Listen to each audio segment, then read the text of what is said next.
Hello. तो देखो, ये हेलोजिनेशन नहीं समझ आया ना, तो ये हेलोजिनेशन एक बार देख लेते हैं। देखो, हेलोजिनेशन क्या है? एल्केन की रिएक्शन है। ये क्या है? एल्केन है ना। एल्केन की क्या है? ये रिएक्शन है। एल्केन की पहली रिएक्शन, 3 प्रकार के एल्केन रिएक्शंस देता है, कई प्रकार के देता है, जिसमें एक टाइप है इसका प्रतिस्थापन अभिक्रिया। क्या? प्रतिस्थापन अभिक्रिया।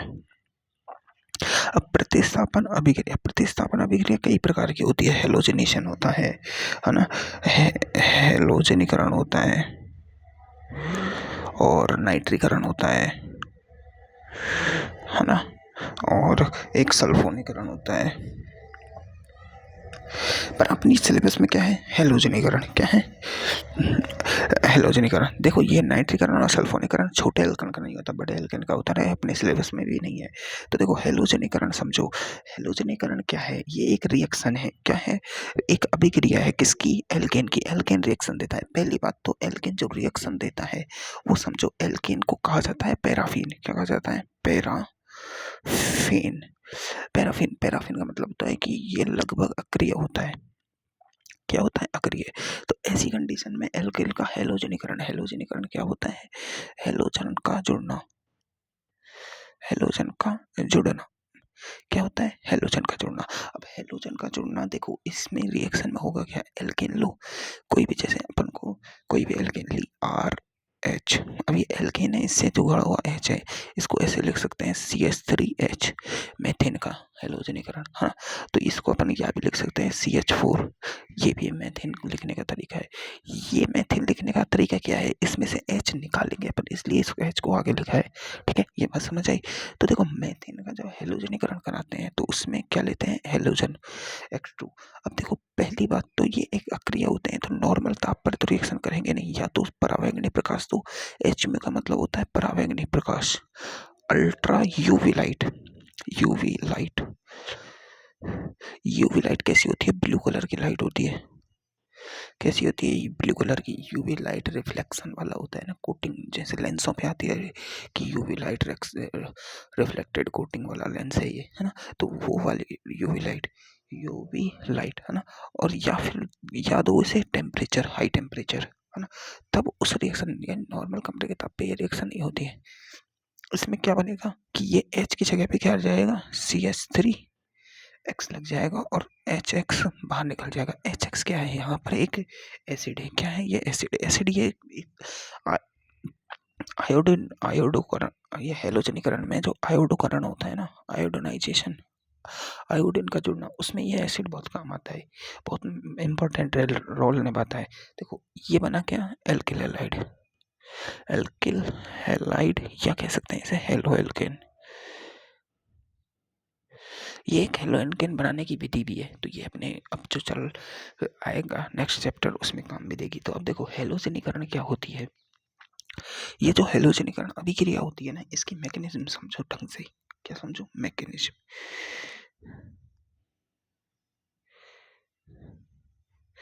इसकी मैकेनिज्म इस प्रकार होती है कि इसमें ना लगातार क्या बनते रहते हैं? मुक्त मूलक। पहली बात ये समझो कि यह एक मुक्त मूलक प्रतिस्थापन अभिक्रिया है।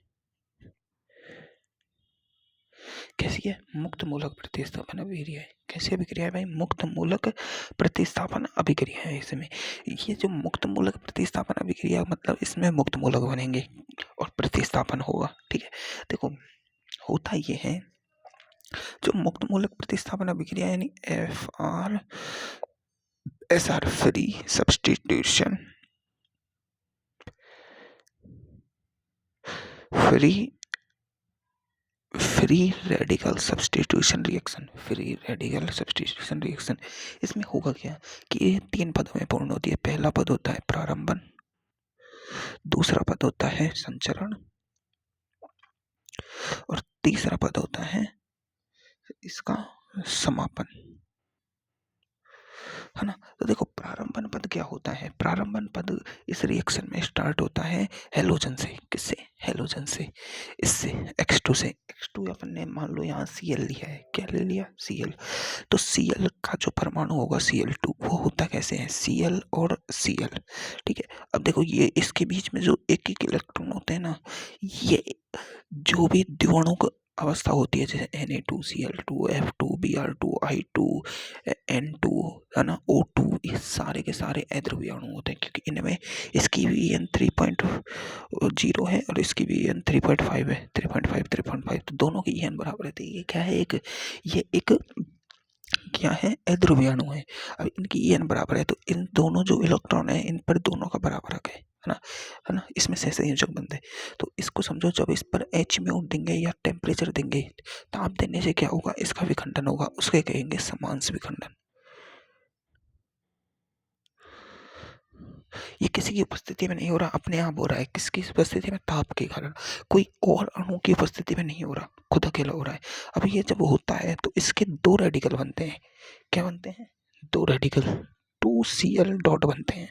इसे कहते हैं chlorine free radical, Cl free radical. क्या कहते हैं, क्लोरीन फ्री रेडिकल। अब जो ये क्लोरीन फ्री रेडिकल है ना, क्लोरीन फ्री रेडिकल, ये तो हो गया इसका प्रारंभन पद। क्या है, ये इसका प्रारंभन पद हो गया। अब देखो ये Cl का टूटना प्रारंभन पद में समझो, ये Cl का टूटना किस पर निर्भर कर रहा है, इस बॉन्ड सामर्थ्य पर, इस बॉन्ड स्ट्रेंथ पर निर्भर कर रहा है। और जो बॉन्ड स्ट्रेंथ होती है ना, वो समानुपाती होती है बॉन्ड ऑर्डर के। यानी जितना ज़्यादा बॉन्ड ऑर्डर होगा, यानी single bond, double bond, triple bond, जितने ज़्यादा बॉन्ड होंगे उतने ज़्यादा ये बॉन्ड की स्ट्रेंथ बढ़ेगी। और व्युत्क्रमानुपाती होती है ये बॉन्ड लेंथ के, किसके, बॉन्ड लेंथ के, ठीक है। जैसे ही बॉन्ड लेंथ बढ़ेगी तो ये बॉन्ड बॉन्ड की स्ट्रेंथ है, बॉन्ड लेंथ बढ़ने पर बॉन्ड की स्ट्रेंथ घटेगी, बॉन्ड ऑर्डर बढ़ने पर बॉन्ड बॉन्ड सामर्थ्य बढ़ेगा। समझ में आई बात है, ये बात तुम्हें समझ आ रही है ना।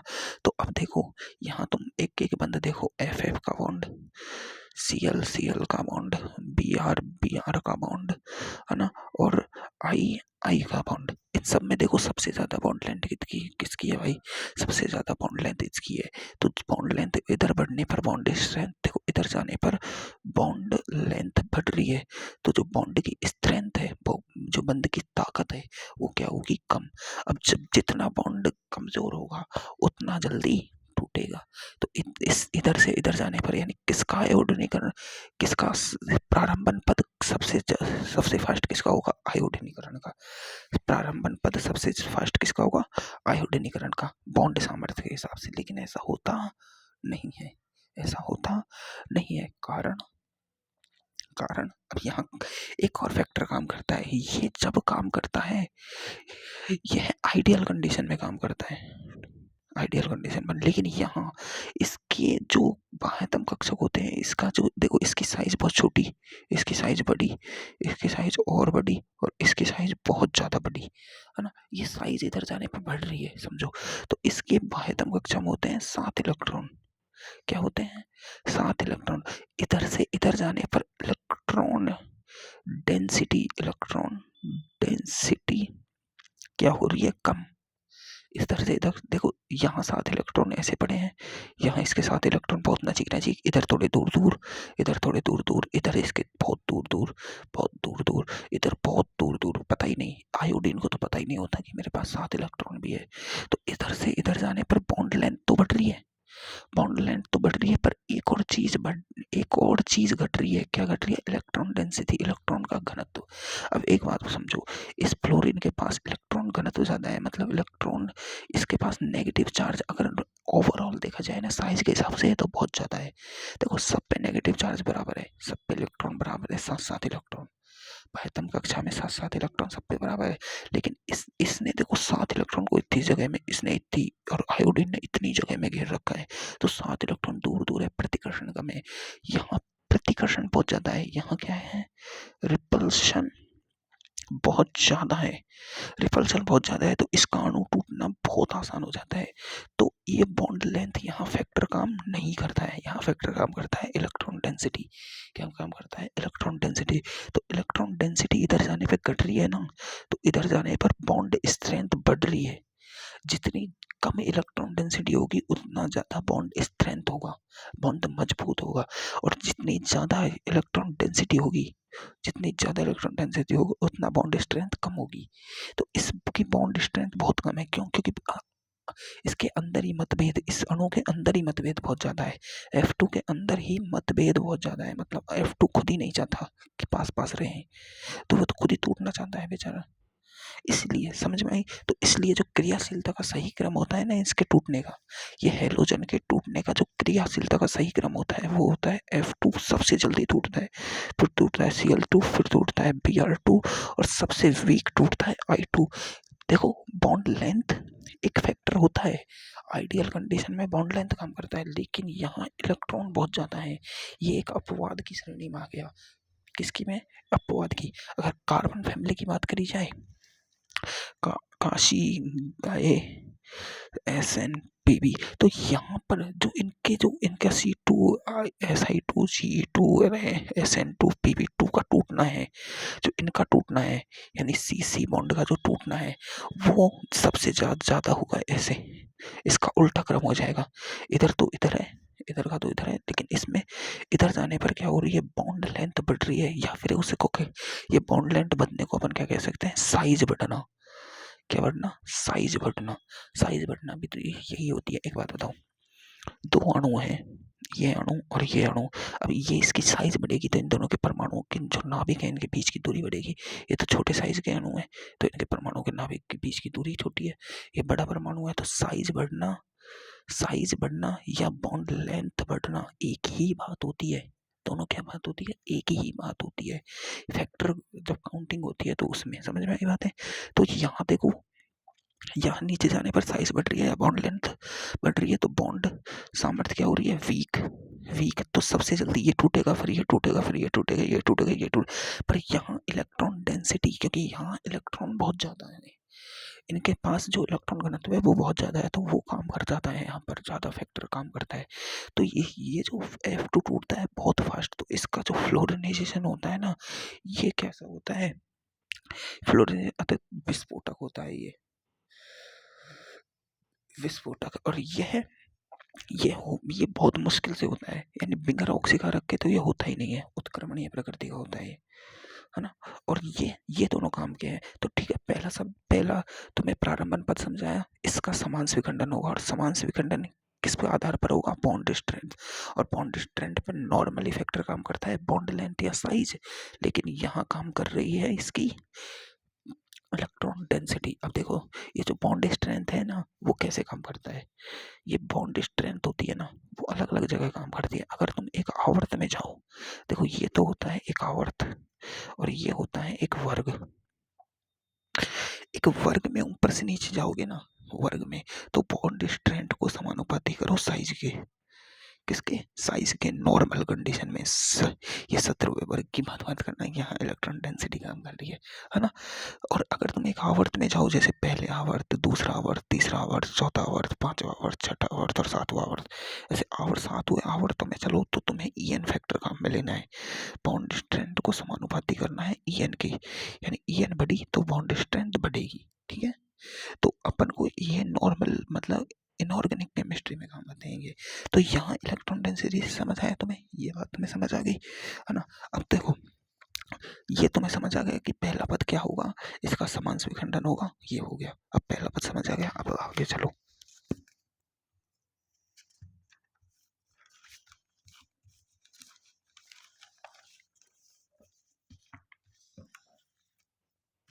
अब देखो, पहला पद तुम्हारे समझ आ चुका है कि क्या हो रहा है।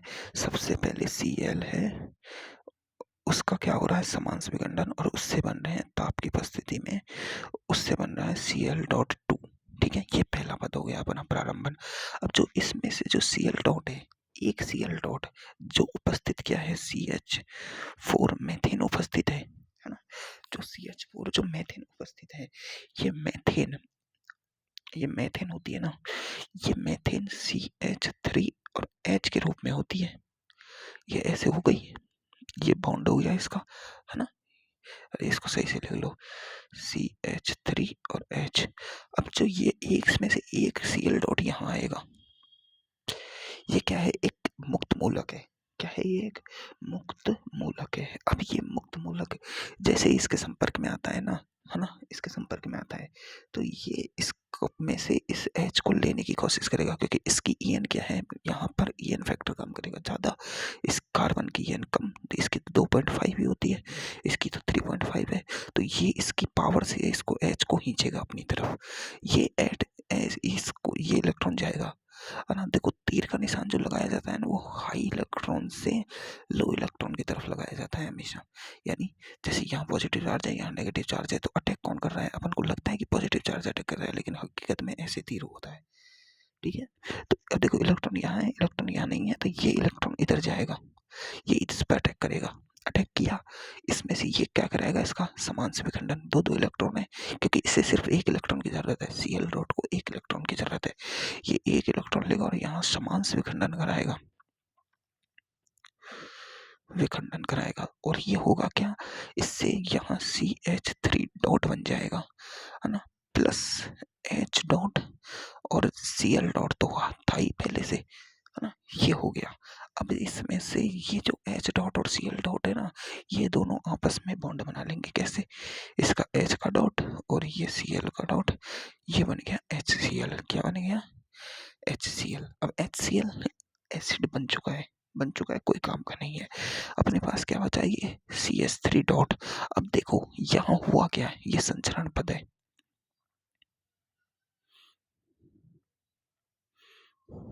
ना, संचरण पद है, समझो। यहाँ हुआ क्या कि CH3H से हुआ क्या है, इसका समान से विखंडन हुआ है और CH3 dot plus H dot बना है। अब ये जो H निकला है वो इस कार्बन से निकला है, अगर ये कार्बन 1 डिग्री है तो ये भी 1 डिग्री H होगा, यानी 1 डिग्री H होगा। ये 2 डिग्री है तो ये 2 डिग्री H होगा। ये अगर बेंजाइलिक H है तो ये बेंजाइलिक कार्बन है तो ये बेंजाइलिक H होगा, मतलब जैसा कार्बन वैसा H, ठीक है। अब ये जो R डॉट बना है, R डॉट, ये क्या है, कार्बन फ्री रेडिकल, क्या है ये, कार्बन फ्री रेडिकल। जितना ये कार्बन फ्री रेडिकल स्टेबल होगा, ये H से उतना दूर रहेगा, रहेगा कि नहीं रहेगा, बिल्कुल। ये मुक्त मूलक है, जितना ये मध्यवर्ती बना है, ये जितना स्टेबल होगा वो उतना ये H से दूर रहेगा। अगर ये कम स्टेबल हुआ तो ये H से जुड़ने की कोशिश करेगा स्थायित्व प्राप्त करने के लिए, करेगा कि नहीं करेगा, बिल्कुल। तो अब मैं तुम्हें इस H की क्रियाशीलता किसके ऊपर निर्भर कर रही है, ये H डॉट बन रहा है, इसकी क्रियाशीलता किस पर निर्भर कर रही है, इस R डॉट पर, किस पर, R डॉट पर। यानी H की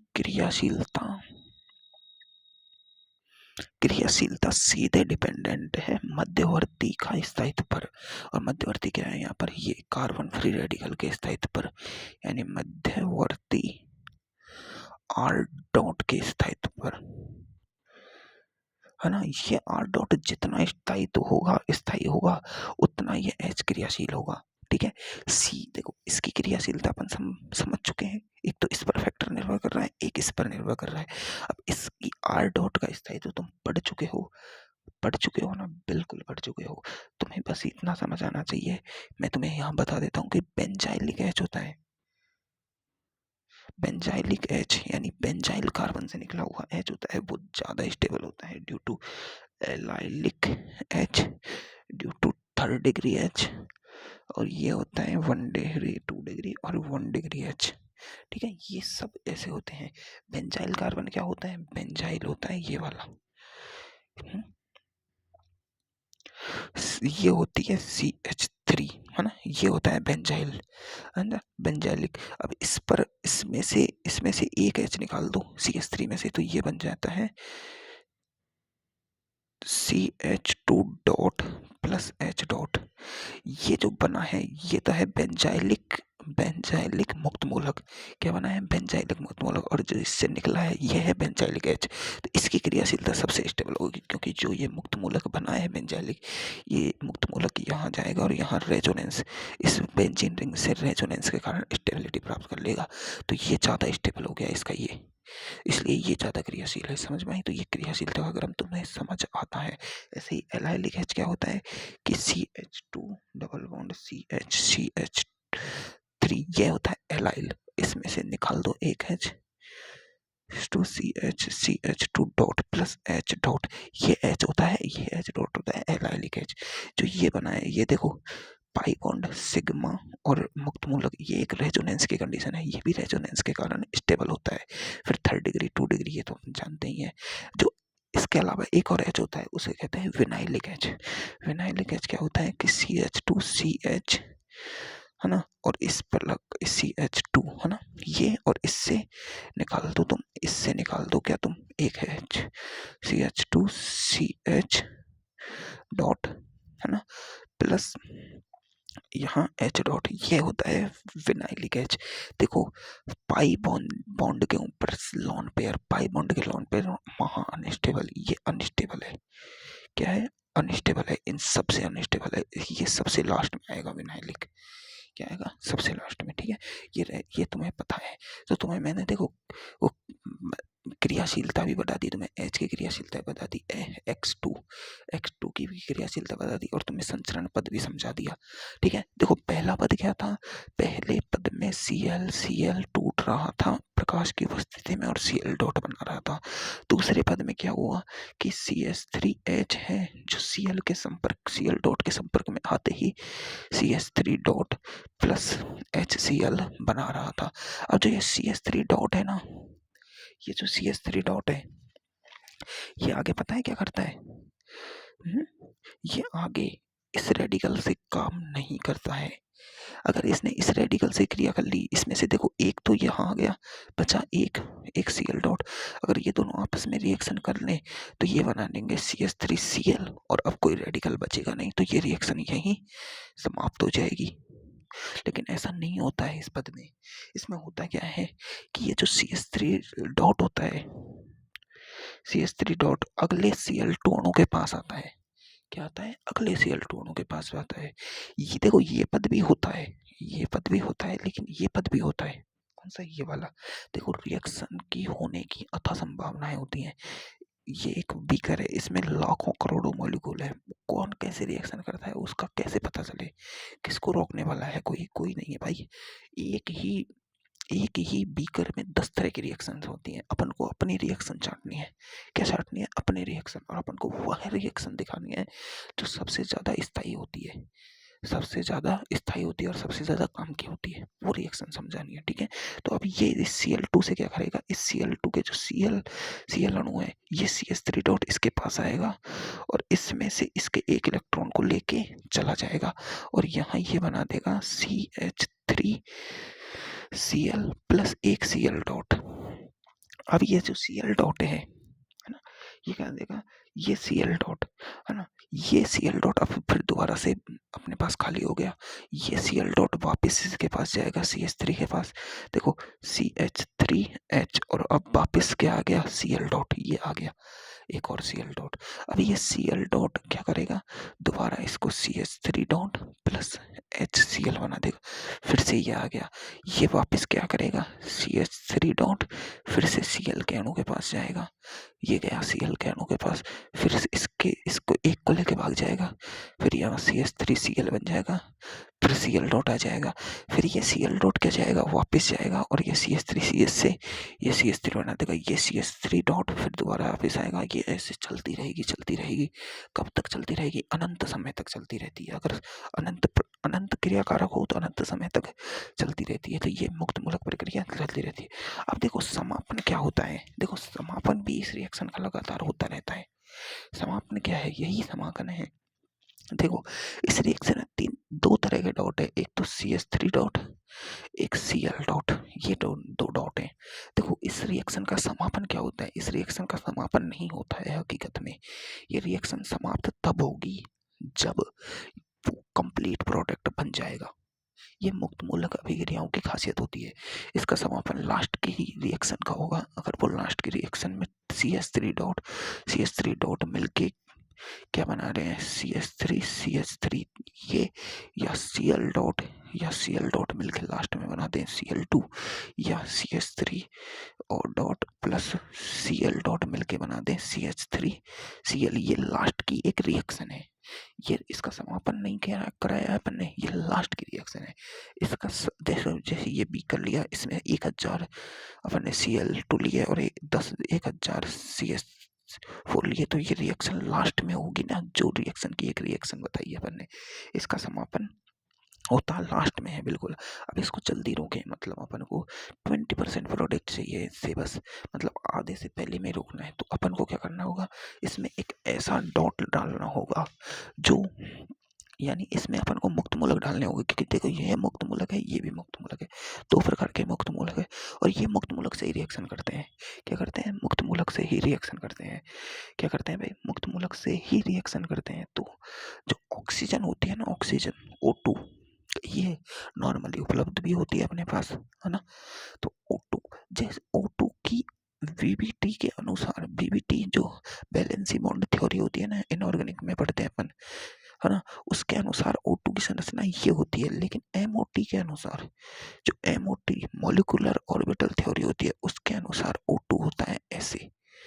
इस O के पास ये जो ऊपर का जो पाई बॉन्ड होता है ना, ये क्या होता है, बॉन्ड के रूप में होता ही नहीं है, ये रेडिकल के रूप में होता है। किसके रूप में होता है भाई, रेडिकल के रूप में। तो इस ऑक्सीजन के एक अणु के पास कितने रेडिकल होते हैं, 2 रेडिकल। अगर जैसे ये बीकर में रिएक्शन हो रही है और इसमें अपने तुरंत भारी मात्रा में क्या छोड़ दी, O2, तो O2 के पास 2 रेडिकल है, तो ये O2 इन रेडिकल से क्या करेगी, रिएक्शन करेगी, और रिएक्शन करके इनको पहले ही शांत कर देगी रेडिकलों को, क्योंकि जो संचरण पद है उसमें रेडिकल से रेडिकल बन रहा है। क्या हो रहा है, रेडिकल से रेडिकल। तो ये काम हो जाए तो काम हो जाता है। और क्रियाशीलता तुम्हें मैंने बताई दी, ठीक है, वो सारी बातें तुम्हें मैंने बताई दी, ठीक है, बता दी ना। तो ये क्या है, हैलोजनीकरण अभिक्रिया है। अब अपन एल्कीन पढ़ रहे थे, है ना, एल्कीन, और मैंने तुम्हें एल्कीन में एल्किल हैलाइड द्वारा एल्कीन निर्माण की प्रक्रिया भी बता दी थी, है ना। एल्किल हैलाइड द्वारा एल्कीन बनाने की प्रोसेस भी बता दी थी मैंने तुम्हें। देखो पहली रिएक्शन एल्कीन में बताई थी, एल्कीन को क्या कहते हैं अपन, ओलोफिन, ओलोफिन, ओलोफिन क्या कहते हैं, ओलोफाइन। ओलोफाइन का मतलब होता है कि विशेष गंध वाले पदार्थ। जो एल्कीन होती है इनकी क्या होती है, एक विशेष गंध होती है। अब एल्कीन को अपन असंतृप्त हाइड्रोकार्बन से बना सकते हैं, यही पहली रिएक्शन थी अपनी एल्कीन की। क्या थी पहली रिएक्शन, एल्काइन से अपन एल्कीन बना सकते हैं। क्या बना सकते हैं, एल्कीन। इसको अपन ने 2 तरीके से समझा था। क्या समझा था, 2 तरीके से। पहली जो एल्काइन लिया अपन ने, ये लिया, इसको अपन ने, देखो अब जब इसका हाइड्रोजनीकरण कराते हैं एल्काइन का, तो नॉर्मल अगर, तो सबसे पहले इसमें लिया अपन ने पैलेडियम और चारकोल। क्या लिया, चारकोल, यानी पैलेटिकृत चारकोल लिया। जो चारकोल होता है ये क्या करता है, पैलेडियम की पावर को क्या करता है, कम करता है, कंट्रोल में रखता है। कंट्रोल में ना रखे तो क्या हो जाता है, कंट्रोल में ना रखे तो हाइड्रोजन का लगातार हाइड्रोजनीकरण होता रहता है, और ये एल्कीन की जगह एल्केन बन जाता है आगे। क्या बन जाता है, एल्कीन बना। जैसे इससे पैलेटिकृत चारकोल से क्या बनेगा, ये मान लो एल्केन बन गया। और कैसा एल्कीन बनता है, इससे सिस एल्कीन बनता है हमेशा। कैसा बनता है, सिस। क्या बनता है, सिस एल्कीन, यानी H एक तरफ और R एक तरफ, सिस एल्कीन बनता है। अब इसको पैलेटिकृत चारकोल ना हो, ओनली पैलेडियम हो, तो ये आगे यही रिएक्शन तो अपने एल्कीन के निर्माण में पड़ी, कि इसमें NiPt और PD यूज लो, Na के साथ टेम्परेचर लूज लो, ये हाइड्रोजनीकरण रिएक्शन होती है। इसमें H2 का योग कराओ तो R C और R और H और H और H और H बन जाता था। ये हाइड्रोजनीकरण रिएक्शन बनने पड़ी थी किसमें, एल्केन के निर्माण में, यही रिएक्शन पड़ी थी, देख लेना।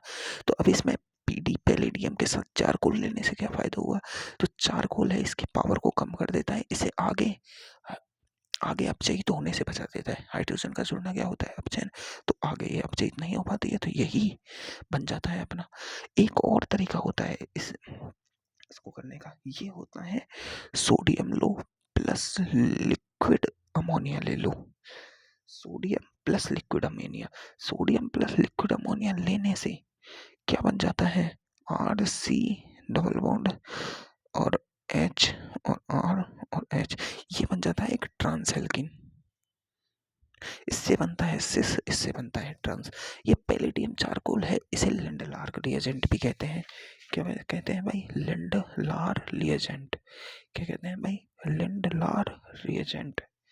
क्या कहते हैं भाई, लिंडलार रिएजेंट।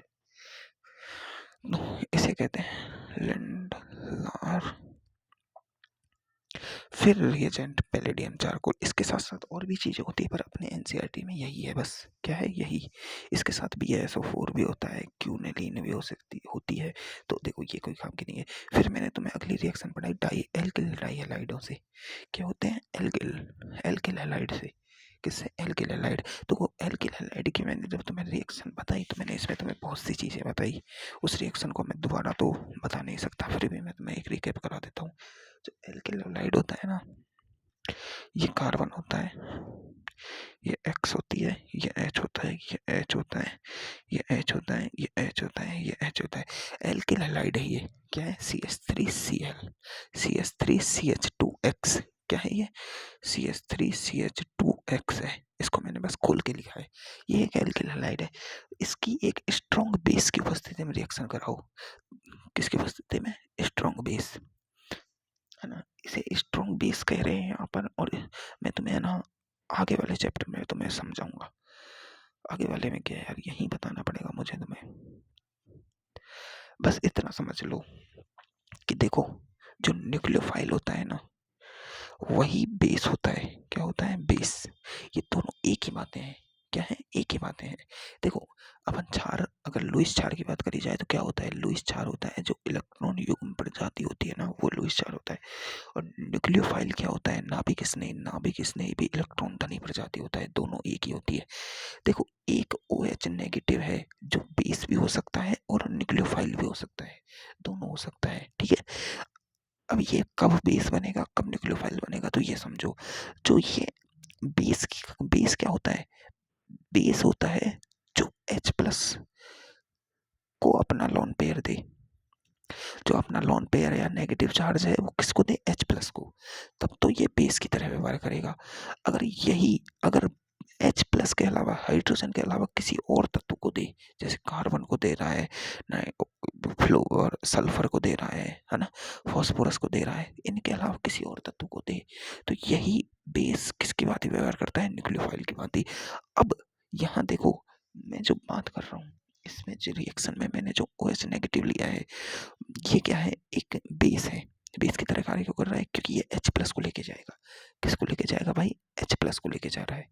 तो ये H प्लस को अपना लोन पेयर दे रहा है, इसलिए ये एक स्ट्रॉन्ग बेस की तरह कर रहा है, स्ट्रॉन्ग बेस की तरह व्यवहार कर रहा है। अगर कार्बन को अपने लोन पेयर देता तो ये न्यूक्लियोफाइल हो जाता। क्या हो जाता, न्यूक्लियोफाइल। ये तुम्हें मैं बताऊंगा बाद में, है ना। हेलो एल्केन वाले चैप्टर में सर ने पढ़ाया है, तो वो जब काम आएगा। पर अभी याद रख लो कि न्यूक्लियोफाइल और बेस में कोई अंतर नहीं होता। बेस अपने जो लोन पेयर या नेगेटिव चार्ज है वो हाइड्रोजन को देता है, और यही अगर कार्बन को देता तो क्या हो जाता है, ये क्या हो जाता भाई, न्यूक्लियोफाइल। तो ठीक है, ये स्ट्रॉन्ग बेस टेम्परेचर की उपस्थिति में ये क्या करेगा। अब देखो, जो ये बेस है ना, ये बेस है ना, बेस या न्यूक्लियोफाइल जो भी है, इसमें देखो ये बॉन्ड होता है, इसमें En इसकी क्या होती है, अधिक, तो इस पर डेल्टा नेगेटिव, इस पर पॉजिटिव, है ना। तो इन सब पर आंशिक पॉजिटिव आता है ना, आंशिक। तो ये जो नेगेटिव, इस नेगेटिव, ये खुद बहुत ज्यादा En का, और इसकी भी नेगेटिव चार्ज है, इसकी भी En ज्यादा। तो इधर से ये रिएक्शन कर ही नहीं पाता, क्यों, क्योंकि प्रतिकर्षण, ये इधर भी नहीं जुड़ पाता, क्योंकि प्रतिकर्षण तो ये इस जगह पे जाएगा दूर, यहाँ जाएगा, ये यहाँ तो जाएगा ही नहीं, इस रास्ते से तो जाएगा नहीं, ये तो रास्ता ही नहीं, इस रास्ते से जाएगा। इसलिए इसे एंटी एडिशन कहते हैं, एंटी एलिमिनेशन कहते हैं। क्यों कहते हैं एंटी एलिमिनेशन, क्योंकि विपरीत दिशा में, हेलोजन की विपरीत दिशा में होके जाता है। अब ये क्या करता है, OH नेगेटिव यहाँ आएगा, OH नेगेटिव, और इस H पॉजिटिव से बॉन्ड बनाने की कोशिश करेगा। जैसे ही इसे बॉन्ड बनाने की कोशिश करेगा तो ये देखो, ये दो इलेक्ट्रॉन है ना, तो ये क्या करेगा, पॉजिटिव चार्ज को लेगा, इलेक्ट्रॉन एच एच डॉट को नहीं लेना है, ये एच पॉजिटिव को ले रहा है, यानी इलेक्ट्रॉन की कमी। तो इसके दोनों इलेक्ट्रॉन यही रहेंगे, इसको ये बॉन्ड बना के इस इधर ले जाने की कोशिश करेगा। जैसे ही ये 2 इलेक्ट्रॉन इसके पास खाली होंगे, क्योंकि देखो यहाँ यहाँ समझो एक्स के En बहुत ज़्यादा है, इसकी En जो हेलोजन है इसकी En बहुत ज़्यादा है, तो ये इधर इलेक्ट्रॉनों को तोड़ने की कोशिश कर रहा है, इधर से खींचने की। तो ये कार्बन के पास अधिकता होगी तो तुरंत ही 2 इलेक्ट्रॉनों की हुई कि नहीं हुई, हुई। तो ये क्या करेगा, इसको देगा तुरंत ही, तो ये बॉन्ड बनाएगा। अब जैसे ही कार्बन का ये बॉन्ड बनेगा तो देखो 1 इलेक्ट्रॉन कार्बन का, 2 3 4 5 6 7 8, अब ये इलेक्ट्रॉन इसके पास एक्स्ट्रा है यहाँ के। तो ये जैसे ही बॉन्ड बनेगा, इस बॉन्ड को ये तोड़ देगा, इस बॉन्ड को, इस वाले बॉन्ड को। क्यों? क्योंकि इसकी एन बहुत ज़्यादा है, ये टूटने को तैयार है पहले से ही। तो ये जैसे ही टूटता है तो ये एक संक्रमण अवस्था बनती है इसमें से। कैसी? ये देखो एच एच, ये बॉन्ड तो टूट टूट रहा होता है ना, ये एच है और इसका ये बी नेगेटिव से ये बॉन्ड बन रहा होता है, और ये कार्बन का एक बॉन्ड और ये बॉन्ड बन रहा होता है, और ये बॉन्ड टूट रहा होता है एक्स वाला। क्या? ये बॉन्ड बन रहा होता है, ये इसको लेके जाएगा, इसके जो दोनों इलेक्ट्रॉन है ये यहाँ जाएंगे, और यहाँ जाके इस ये जो एक्स एक्स माइनस है ये अपने इलेक्ट्रॉनों को लेके चला जाएगा। तो अब जैसे ही ये हुआ तो क्या बनेगा, यहाँ देखो CH2 डबल बॉन्ड CH2 बन जाएगा, और क्या निकल जाएगा, एक्स माइनस निकल गया, और एक BH निकल गया। क्या निकल गया? BH और X माइनस निकल जाएगा। ये क्या है, इसकी एक संक्रमण अवस्था है। क्या है? एक संक्रमण अवस्था। एक ही पद में रिएक्शन होती है। इसमें देखो हाइड्रोजन निकला है, देखो समझो, इसमें देखो एंटी एलिमिनेशन क्यों हुई है, क्योंकि विपरीत दिशा से अटैक किया है बेस ने। ठीक है, इसमें निकला क्या है, हाइड्रोजन। तो ये वी हाइड्रोजन, देखो हाइड्रोजन भी निकला है, हेलोजन भी निकला है, तो वी हाइड्रो हेलोजनीकरण भी है ये। इसमें देखो एक चीज और हुई है, क्या? ये अल्फा कार्बन, ये बीटा कार्बन, ये बीटा कार्बन से H निकला है, तो ये बीटा एलिमिनेशन भी कहलाता है, एलिमिनेशन भी कहलाता है। क्या कहलाता है? बीटा एलिमिनेशन भी कहलाता है। ठीक है, इसमें जो रिएक्शन है, क्या है, ये बीटा एलिमिनेशन भी कहते हैं, क्योंकि बीटा कार्बन से निकलना है। इसकी जो रिएक्शन की काइनेमेटिक्स देखते हैं, इस रिएक्शन की जब काइनेमेटिक्स देखी जाती है, तो इसका जो वेग होता है, रेट ऑफ रिएक्शन है, वो निर्भर करता है RX की क्रियाशीलता पर। इसकी क्रियाशीलता जो RX लिया है अपन ने, ये क्रियाशीलता पर, और इसकी बी नेगेटिव की क्रियाशीलता पे, इसकी क्रियाशीलता पर। तो इसमें क्या है, इसका बॉन्ड ऑर्डर होता है, बॉन्ड ऑर्डर 2 होता है। कितना होता है? 2, क्योंकि इसमें एक एक अणु भाग ले रहे हैं, इसके एक एक अणु भाग लिया है ना, तो इसका बॉन्ड ऑर्डर 2। और देखो अणु भी एक एक लिए हैं, तो इसकी अणुकता भी एक होती है। तो ये कैसी है? एलिमिनेशन बाई मॉलिक्यूलर रिएक्शन है ये, यानी विलोपन द्वि आणुक अभिक्रिया है, विलोपन द्वि आणुक अभिक्रिया। इसलिए इस रिएक्शन को E2 एलिमिनेशन भी कहते हैं, E2 रिएक्शन भी कहते हैं। E2 मतलब एलिमिनेशन विद बॉन्ड ऑर्डर कितने हो, बंद कोटि, हाँ बंद कोटि, 2 कोटि की, यानी 2 बॉन्ड ऑर्डर वाली रिएक्शन का एलिमिनेशन हो रहा है इसमें। किसका हो रहा है? 2 एलिमिनेशन, इसलिए इसे क्या कहते हैं? E2 रिएक्शन भी कहते हैं, है ना। इसमें देखो इसकी बॉन्ड ऑर्डर और इसकी अभिक्रिया अणुकता दोनों समान होती है। रिएक्शन की कोटि में बॉन्ड ऑर्डर कितनी होती है? 2 इस रिएक्शन की, है ना। ये एक पद में पूर्ण होती है। ये सारी बातें अपन को समझ आएगी। अब देखो इसमें जो अभिकर्मक लिया है अपन ने, स्ट्रॉन्ग बेस लिया है। अब स्ट्रॉन्ग बेस तुम जानते हो क्या क्या होता है? स्ट्रॉन्ग बेस जो रिएक्शन में लिया है,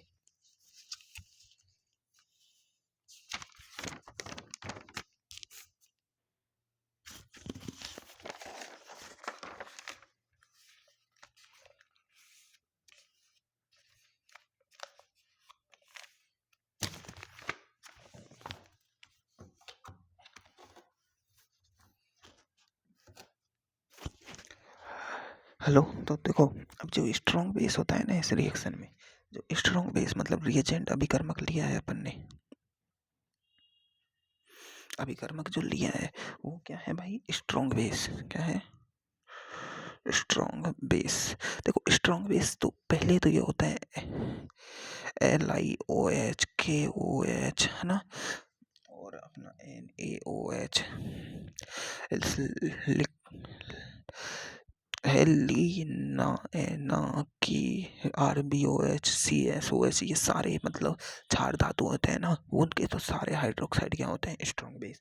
लेकिन NC और एक होता है एल्कोहलिक RO नेगेटिव, क्या होता है RO नेगेटिव, ये भी स्ट्रॉन्ग बेस है। और एक NH2 नेगेटिव, NH2 नेगेटिव क्या होता है, ये भी स्ट्रॉन्ग बेस है। ये कैसे बनता है स्ट्रॉन्ग बेस, देखो ये कैसे बनता है, वो पढ़ा है तुमने, वो क्या बोलते हैं इसे, अरे अम्ल H+ ताक्य का बनाता है, संयुग्मी, संयुग्मी क्षार है ये, क्या है संयुग्मी क्षार, क्या है ये संयुग्मी क्षार। कैसे, देखो NH3 क्या है, अमोनिया है, क्या बेस, बेस है। अमोनिया क्या है, क्षार, क्योंकि इसके पास लोन पेयर है। पर अगर ये H+ त्याग रहा है, H+ त्याग रहा है ये, तो ये क्या बना देगा NH2 नेगेटिव। NH2 देखो एक ही अणु पर लोन पेयर और नेगेटिव, अनस्टेबल, हाईली अनस्टेबल, इसलिए ये क्या देता है, तुरंत लोन पेयर या इलेक्ट्रॉन देने का प्रवृत्ति रखता है, देने की प्रवृत्ति। और देने की प्रवृत्ति को क्या कहते हैं, क्षार। वैसे भी है H+, देखो अम्ल H+ त्याग के क्या बनाता है, संयुग्मी क्षार,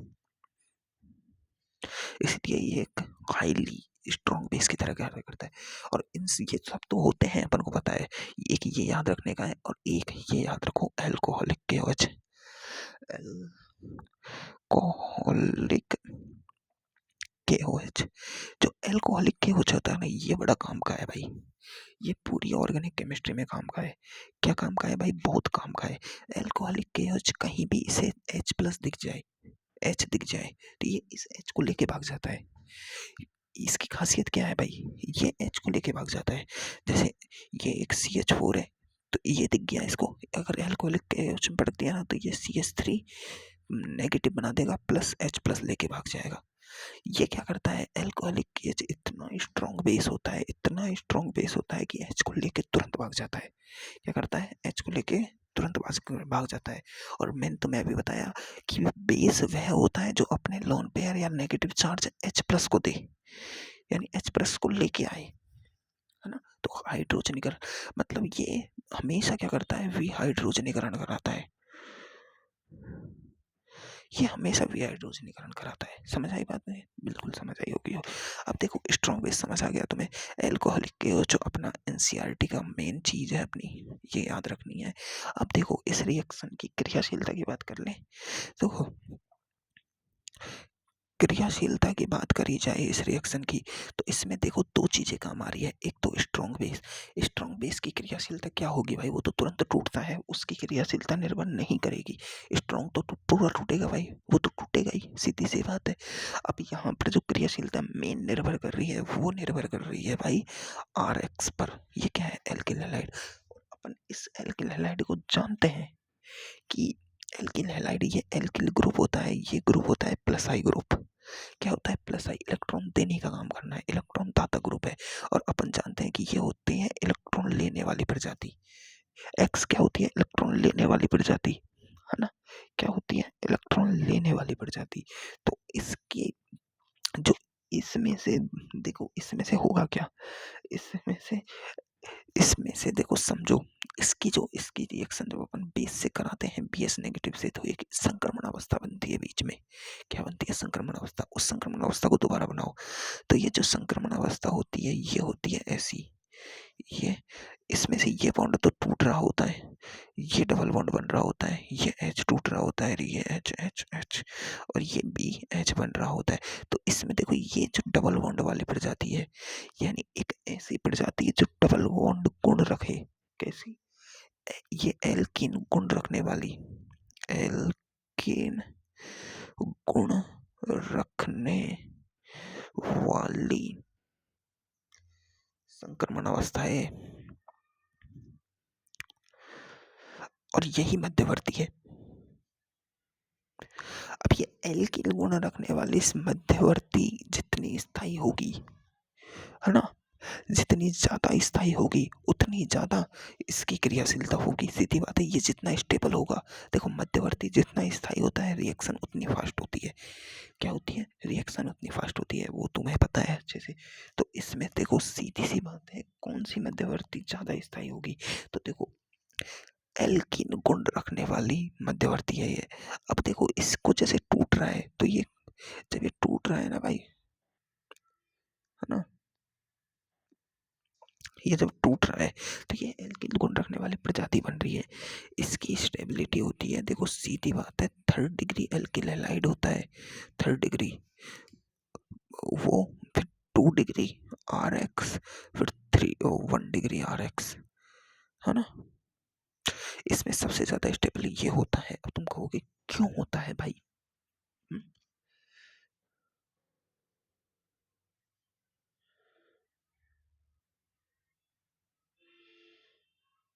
है ना, क्यों होता है भाई ये 3rd डिग्री एल्किल हैलाइड ज्यादा स्टेबल क्यों होता है? अब समझो, एक 3rd डिग्री एल्किल हैलाइड में 3 कार्बन होते हैं और उससे जुड़ा होता है X, ठीक है। ये 3 कार्बन इसको प्लस आई इफेक्ट देंगे, क्या देंगे? Plus I effect. तो इसको, ये इसको जल्दी निकालेगा, जल्दी निकालेगा। अरे प्लस आई देंगे, इलेक्ट्रॉन देंगे, इलेक्ट्रॉन देंगे तो इसको इलेक्ट्रॉन की कमी कम होगी, ये जिसको जल्दी फेंक देगा बाहर इस एक्स को। यही तो करना है इस रिएक्शन में, करना क्या है, एक्स को ही तो हटाना है, एक्स को ही तो हटाना है। तो 3rd डिग्री ज्यादा देगा, 2 डिग्री कम देगा, फिर 1 डिग्री कम देगा। सीधी सी बात है, जितना ये बॉन्ड कमजोर होगा, जितना ये बॉन्ड कमजोर होगा उतना जल्दी स्थायी। तो इसमें जो 3rd डिग्री है वो ज्यादा स्टेबल होगा। अब देखो, अब बात करी जाए ये सेम, तो ये आर देखो, एक तो होता है आर एफ, एक होता है आर सी एल, एक होता है आर बी आर, और एक होगा आर आई। अब इसमें से देखो एफ की को क्या है, ये सब की साइज निर्भर करेगी। इस सबसे ज्यादा साइज किसकी है, इसकी। तो ये जो बॉन्ड होता है वो अति क्या होता है, अत्यधिक दुर्बल होता है। इसमें क्या होता है, बॉन्ड अत्यधिक दुर्बल। ये छोटा बॉन्ड होता है, ये छोटा बॉन्ड होता है, प्रबल होता है। तो इसमें सबसे ज्यादा क्रियाशील कौन होगा, ये सबसे जल्दी टूटेगा, ये सबसे जल्दी टूटेगा, फिर ये टूटेगा, फिर ये टूटेगा, फिर ये टूटेगा। तो देखो ये भी तो टूटने की बात होती है, तो यहाँ भी टूटने की बात है, तो 3rd डिग्री जल्दी टूटेगा। सिंपल सी बात है भाई, तोड़ना ही तो है। तो इसमें ये क्रियाशीलता एल्किल हैलाइड में, और इसमें अगर ये एल्किल हैलाइड की इसमें बात करी जाए एल्किल समूह की, तो 3rd डिग्री ज्यादा स्टेबल, ज्यादा क्रियाशील, और ये इसमें आई ज्यादा क्रियाशील, सीधी सी बात है। अब समझो, यदि देखो यहाँ एक बात समझो, यहाँ एक सेट का नियम आ जाता है, सेट का नियम काम आएगा। अब ये नियम कब काम आएगा वो मैं तुम्हें एग्जाम्पल में बताऊं तो ज्यादा अच्छा रहे। क्या एग्जाम्पल में समझाऊं तो तुम्हें ज्यादा अच्छा रहे, ठीक है। सेट का नियम, ठीक है, सेट का नियम है जो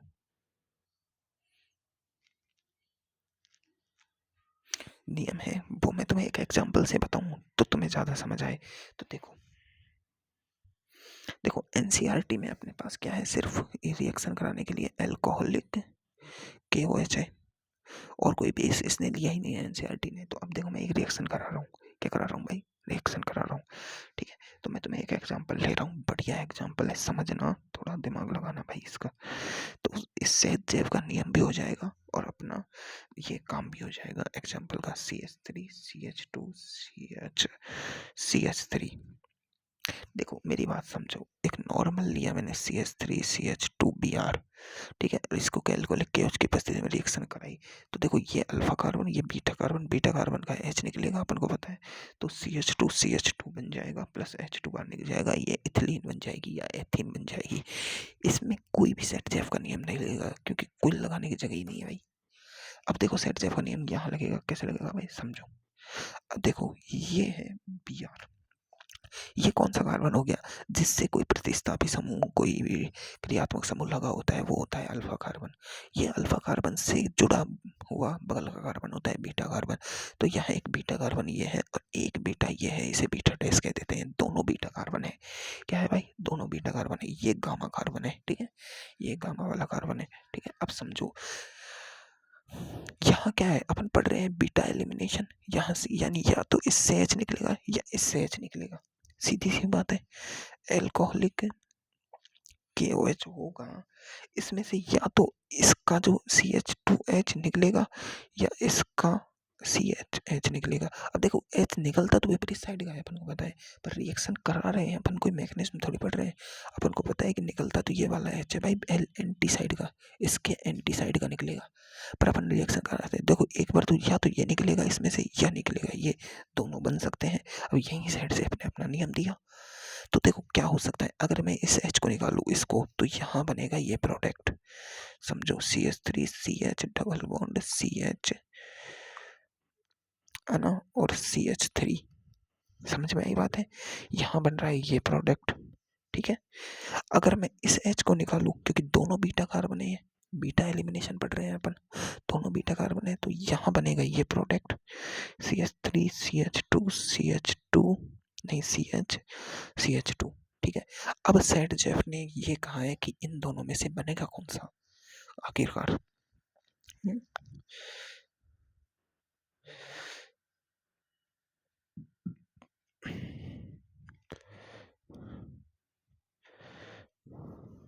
है ना, तो इनमें से बनेगा कौन सा, बनेंगे दोनों, क्या बनेंगे, दोनों बनेंगे। एक ज़्यादा बनेगा, एक कम बनेगा, एक मतलब मेजर प्रोडक्ट होगा, एक माइनर प्रोडक्ट होगा। तो सैड जेफ ने कहा कि अगर एल्कीन बन रही है और वो समावयवता दिखाए, देखो इधर 2 डिग्री पे 2 पर वो डबल बॉन्ड, इधर 1 पर डबल बॉन्ड, तो ये इसका समावयवी नहीं है, आपस में समावयवी है बिल्कुल। ये कैसी है, स्थिति समावयवता है, क्योंकि क्रियात्मक समूह की स्थिति से रेंज उड़ रही है, तो ये एक स्थिति समावयवता है। अब इसमें देखो स्थिति बदल रही है, अब यहाँ जो स्थायी होगा ना वो ज़्यादा बनेगा। अब स्थायी तो कैसे देखे भाई, इसमें इसमें डबल बॉन्ड वाले कार्बन, देखो ये क्या है, एक sp2 कार्बन, sp2 कार्बन के बगल वाले sp3 कार्बन पर लगे H को कहते हैं अल्फा H। क्या कहते हैं भाई, अल्फा H। तो यहाँ देखो 3 और 3 6 अल्फा H, यहाँ देखो ये sp2, ये sp2 इससे जुड़ा, ये sp3 है, इस पर 2 अल्फा H। तो सीधी बात है, यहाँ 2 अल्फा H, यहाँ 6 अल्फा H, तो ये मोर स्टेबल है, मोर स्टेबल है, ये लेस स्टेबल है। तो कौन सा ज्यादा बनेगा, ये मेजर प्रोडक्ट होगा, है ना, ये माइनर प्रोडक्ट होगा, है ना। तो ये अल्फा कार्बन, तो ये अल्फा एस तो निकालना जानते हैं भाई, अल्फा एस तो निकालना जानते हैं। अब देखो, अब कोई सी भी रिएक्शन कर लो तुम्हें सब सारी समझ आएंगी।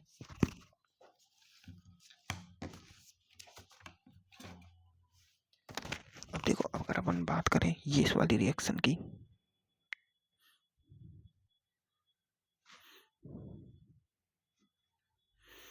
देखो इस पर लगा हुआ है Br, देखो ये अल्फा है तो ये बीटा है, ये बीटा है, दोनों में से कोई सा भी निकल जाएगा। अब तुम यही देख लो कि अगर मैं इससे ये वाला बीटा से H निकालूं तो क्या प्रोडक्ट बनेगा, CH3 CH2 CH और डबल बॉन्ड CH और CH3 ये बनेगा। और इस वाले बीटा से निकालूं तो ये बनेगा प्रोडक्ट CH3 CH, है ना, डबल बॉन्ड CH इस 1 2 3 4 बॉन्ड सही है, 1 2 3 4 बॉन्ड CH2, है ना, नहीं CH और CH3 और CH3 1 2 3 4 5 हो गए, इसमें से H निकालो, है ना। तो देखो इधर ये sp2 कार्बन, इससे 1 H और 2 3 4 अल्फा H, है ना। इधर देखो ये डबल बॉन्ड वाले 2 कार्बन, इससे 2 और 3 और 3 6, 6 और 2 8 अल्फा H, तो ये ज़्यादा बनेगा, ये मेजर प्रोडक्ट होगा। अब तुम इसके एग्जाम्पल्स आराम से कर लो भाई, आराम से कर लो भाई, इसके एग्जाम्पल्स अब तुम आराम से कर लो। अल्फा एच निकालना सीखो, अल्फा एच निकालना तुम्हें आता है भाई, एग्जाम्पल्स करो, ट्राई करो, जौन सा एग्जाम्पल नहीं समझ आए वो मुझसे पूछ लेना भाई। अब देखो एक बात समझो, एक बात समझो, क्या ये रिएक्शन हो सकती है, पॉसिबिलिटी बताना,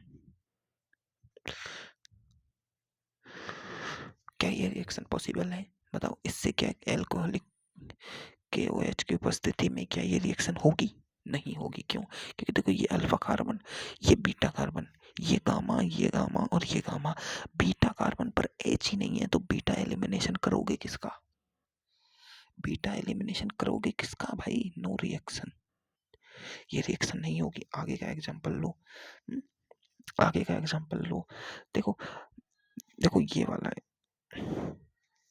इससे लगा हुआ है Cl। अब देखो बीटा, ये अल्फा कार्बन, ये बीटा कार्बन दोनों से निकलेंगे, तो अल्कोहलिक KOH की उपस्थिति में करा दो, है ना। अल्कोहलिक KOH की उपस्थिति में एक तो डबल बॉन्ड यहाँ लगा दो, है ना, और एक बार डबल बॉन्ड यहाँ लगा दो। अब देखो ये डबल बॉन्ड वाला, ये डबल बॉन्ड वाला, इस पर कितने एच लगाए, एक, इस पर एक दो तीन, तो 4 अल्फा एच। यहाँ देखो एक, यहाँ पर 2 एच, और इससे देखो यहाँ 3 और यहाँ 3, तो 3 और 3 6 और 2 8, 8 अल्फा एच। तो ये वाला मेजर होगा। अब अल्फा एच कैलकुलेट करना तो तुम्हें आता है भाई, ये वाला मेजर होगा। अब देखो, अगर तुम्हें वेज डैश निरूपण दे दिया जाए, वेज डैश मैंने तुम्हें समझाया है ना, अगर तुम्हें वेज डैश निरूपण में दे दिया, जैसे ये एक स्ट्रक्चर बना दी और इसमें तुम्हें ये बता दिया कि ये जो बीटा कार्बन है ये वेज पर लगा हुआ है, जो Br है वो किस पर है, बेज पर लगा हुआ है। तो अब देखो ये जब बेज पर है तो यहाँ देखो ये अल्फा कार्बन हुआ, ये बीटा हुआ और ये बीटा हुआ, और तुम्हें पता है कि इसमें से एक कार्बन तो एक एच होगा, वो तो वेज पर होगा, और एक डैश पर होगा, किस पर होगा, डैश पर, और यहाँ भी एक किस पर होगा, वेज पर होगा, और एक किस पर होगा, डैश पर। अब तुम्हें पता है कि ये एक एलिमिनेशन रिएक्शन है और एंटी एलिमिनेशन भी है, एंटी एलिमिनेशन। तो अब ये वीआर किसका पर है, डैश पर है, डैश वो वेज पर है। तो अपन को इनमें से वेज वाले एच को नहीं निकाल सकते, क्योंकि ये तो एक ही दिशा का हो जाएगा, ये इसकी विपरीत दिशा का है, ये वाला और ये वाला। तो इन एचों को हटाना होगा, एक बार इसको हटा दो, एक बार इसको हटा दो, सिंपल सी बात है भाई। इस पर देखो, इस पर वेज पर क्या लगा हुआ है, CH3 ग्रुप लगा हुआ है, क्या लगा हुआ है, CH3 ग्रुप लगा हुआ है ना, CH3 सॉरी। तो इसमें से देखो ये H निकलेगा और ये H निकलेगा। अब एक बार निकालो इसको, देखो तो देखो ये इसमें से ये H और ये निकल गया, तो ये बचा CH3 वेज पर ओनली, CH3 और डबल बॉन्ड ये हो गया।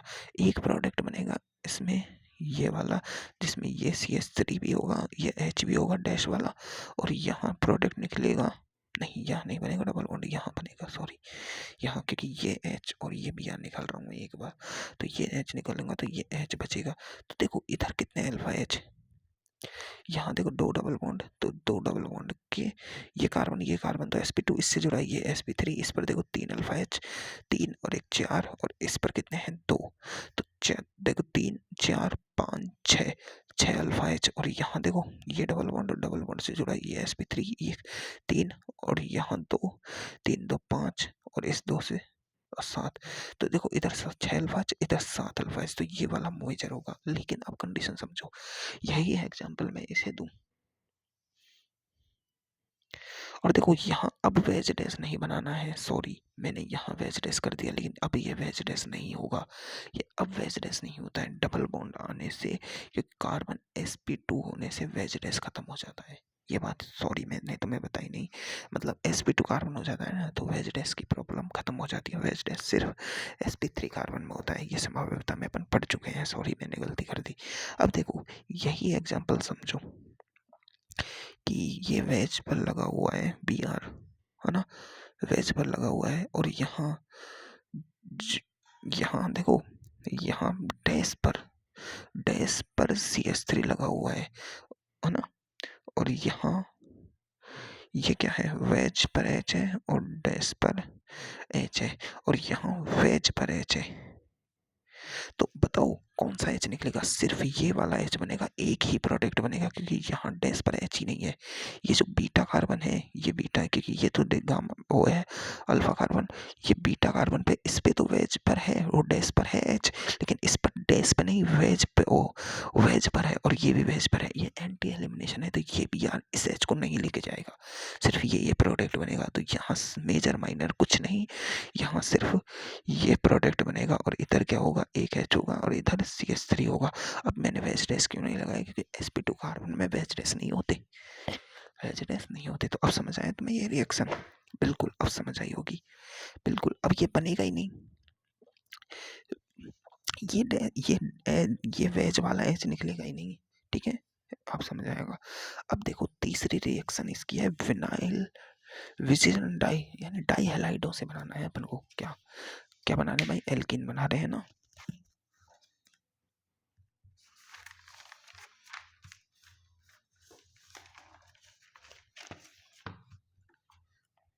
देखो पहली रिएक्शन अपन ने क्या पढ़ी भाई, पहली पढ़ी एल्काइन से जिसमें अपन को PDC लिया और एक लिया Na+ लिक्विड अमोनिया, इसने दिया ट्रांस प्रोडक्ट, इसने दिया सिस प्रोडक्ट, है ना।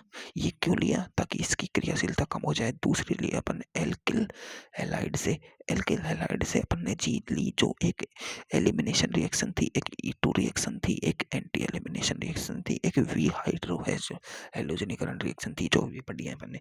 अब थर्ड रिएक्शन है अपन डाई हैलाइड से, किससे, डाई हैलाइड से बनाएंगे। अब देखो डाई हैलाइड दो प्रकार के होते हैं, एक जैम, एक होता है विजिनल।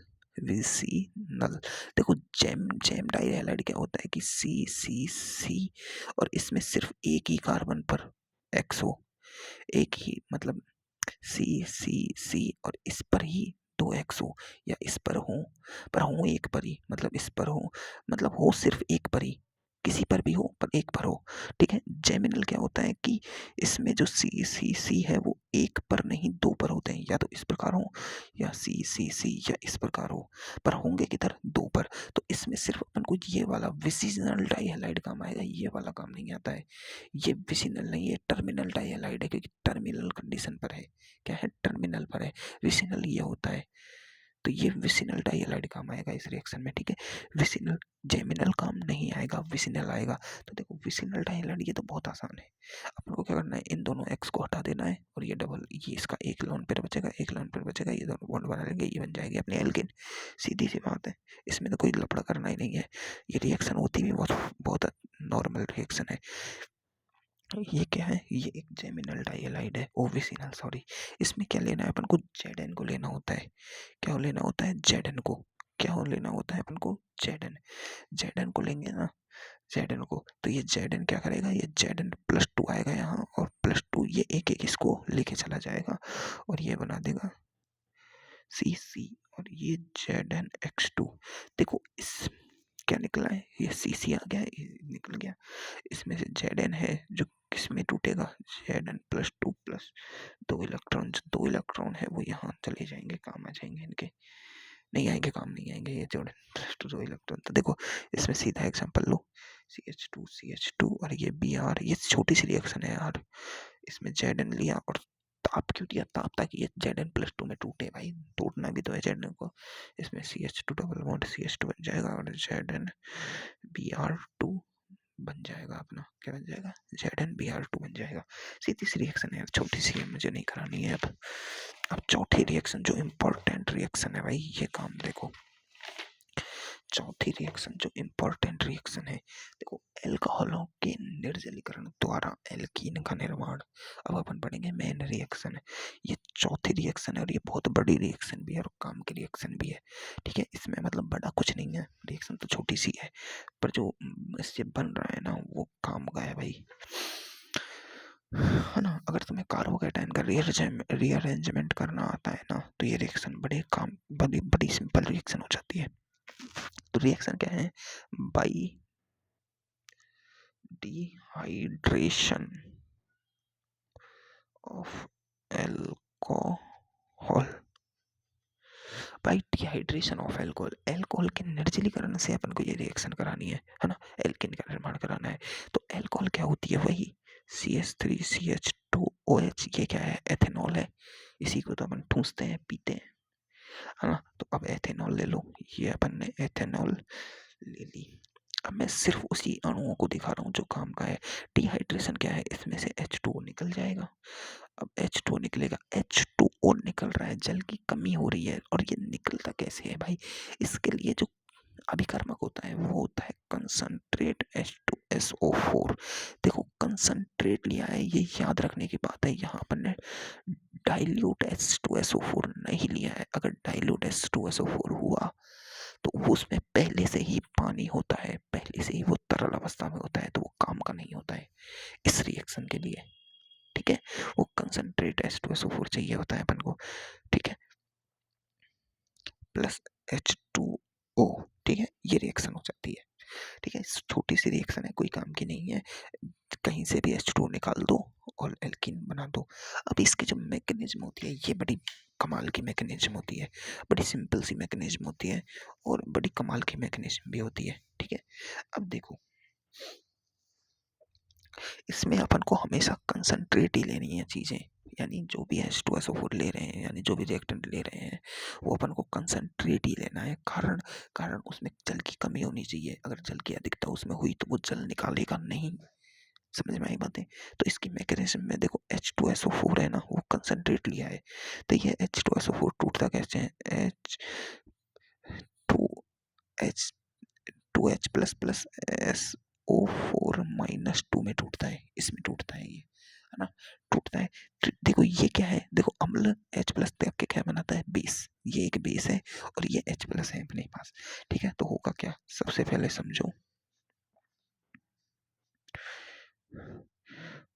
OH। अब देखो ऑक्सीजन के पास क्या होता है, लॉलीपॉप होती है, लॉन पेयर होता है, तो ये जो H प्लस है ना ये आएगा। अब देखो इलेक्ट्रॉन की अधिकता किधर है, इधर, तो इधर से इधर तीर का निशान लगाएंगे, समझ में आई बात है, तीर का निशान किधर से लगाना है, इधर से इधर। तो ये लोन पेयर इस H प्लस को अट्रैक्ट करेगा, इसके पास आएगा, तो ये है ना एक क्या है भाई, मैंने डबल चेन क्या लगाया, मतलब ये वापिस भी हो जाती है, उल्टी रिएक्शन भी हो जाती है। तो इसमें ये OH और 2 बन जाएगी, मतलब इसके साथ ये बॉन्ड बना लेगा और इस पर पॉजिटिव चार्ज आ जाएगा। कारण ऑक्सीजन पर पॉजिटिव कैसे है, ऑक्सीजन के 2 बॉन्ड, तो ये 3 बॉन्ड हो गए, ऑक्सीजन बना ही 2 सकता है और ये इस पर 3 बॉन्ड हो गए। अब देखो ऑक्सीजन पर पॉजिटिव चार्ज हाईली अनस्टेबल होता है, क्या होता है भाई, हाईली अनस्टेबल, इसलिए तो ये वापिस हो जाती है रिएक्शन, ये उल्टी भी हो जाती है भाई। ये हाईली अनस्टेबल होता है, ऑक्सीजन पर प्लस चार्ज क्या होता है, हाईली अनस्टेबल। तो ये तो हो गया इसका पहला पद। अब दूसरा पद में क्या होगा, दूसरे पद में ये रिएक्शन आगे खिसकेगी, OH2 पॉजिटिव आ गया, ठीक है, OH2 पॉजिटिव। अब देखो ऑक्सीजन पर पॉजिटिव क्यों आया, क्योंकि इसने अपना एक इलेक्ट्रॉन इस H को दान कर दिया, है ना, और एक इलेक्ट्रॉन से इस S के साथ बॉन्ड बना लिया, एक इलेक्ट्रॉन तो H को दे दिया और एक के साथ बॉन्ड बना लिया।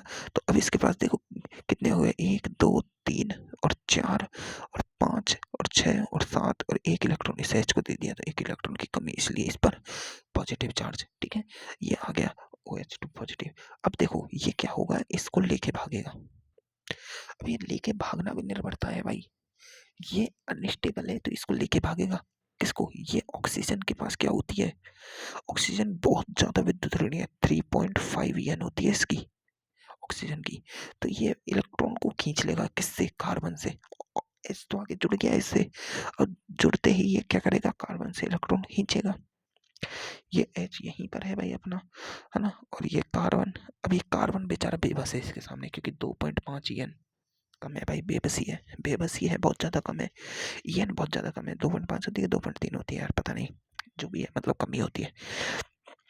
अब ये इलेक्ट्रॉन लेके भागेगा, ऑक्सीजन इससे इलेक्ट्रॉन के 2 इलेक्ट्रॉनों में से एक इलेक्ट्रॉन को लेके भागेगा भाई, क्या करेगा ये, इलेक्ट्रॉन इस इलेक्ट्रॉन को लेके भागेगा, मतलब कार्बन के पास दो इलेक्ट्रॉन, 2 2 4 2 6 और एक इलेक्ट्रॉन छोड़ेगा, 7 इलेक्ट्रॉन छोड़ेगा, अष्टकापूर्ण, मतलब कार्बन पर पॉजिटिव चार्ज देके मानेगा ये, तो ये बहुत खतरनाक आदमी है, कार्बन को क्या दे दिया, पॉजिटिव चार्ज। अब कार्बन को पॉजिटिव चार्ज दिया और जैसे ही OH2 अलग हो जाएगा, OH2 क्या होता है, H2O, H2O तो निकल गया, अब कार्बन भैया पॉजिटिव चार्ज से दुखी है, क्या है, दुखी।